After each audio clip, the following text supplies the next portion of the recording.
ہوئی، اللہ معاف کر دے، آپ بھی معاف کر دیں، اب ہم اپنے کسی رہبر کو اکیلا نہیں چھوڑیں گے۔ تم نے رہبروں کو اکیلا چھوڑا ہے، تب حکومتوں کی ہمتیں بڑھتی ہیں کہ وہ کبھی مولانا کلیم صدیقی کو بند کر دیں اور کبھی مفتی سلمان اظہری کو بند کر دیں۔ لا حول ولا قوت الا باللہ۔ ہم سب ایک ہیں، مسلک کی بنیاد پر لڑائیاں بند کرو۔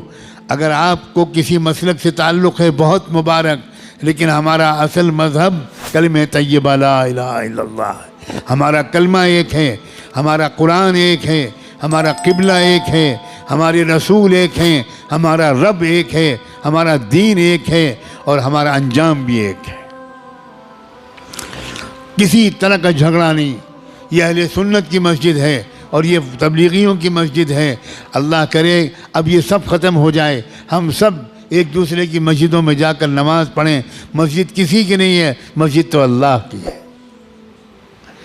گلے مل جاؤ، ایک دوسرے کو دعوتیں کرو، ایک مسلک کے علماء دوسرے مسلک کے علماء کو کی دعوت کریں، دسترخوان بچھائیں، ان کے ہاتھ چومیں، ان سے دعا کی درخواست کریں۔ یاد رکھنا ہر مسلک والوں میں کچھ خوبیاں ہیں، یہ سب مسلک مل کر ایک امت بنے گی۔ اب کب تک یہ مسلک کا ہم لوگ ڈھول پیٹیں گے؟ اب بن جاؤ ایک امت، اس لیے کہ دشمن ایک امت بن گیا۔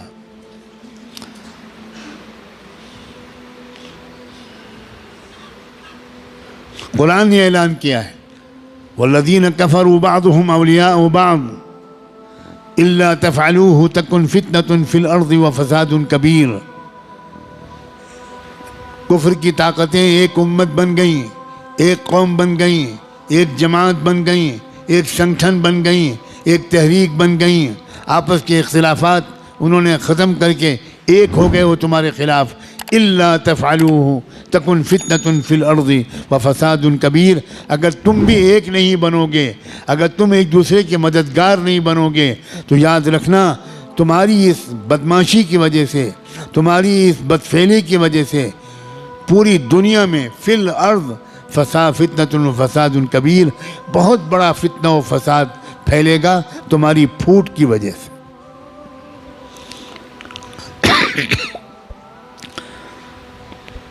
اب تو نہ مدرسے چھوڑے جا رہے ہیں، نہ درگاہیں چھوڑی جا رہی ہیں، مدرسوں پر بھی بلڈوزر چل رہے ہیں، مسجدوں پر بھی بلڈوزر چل رہے ہیں، اور درگاہوں پر بھی، مزاروں پر بھی بلڈوزر چل رہے ہیں۔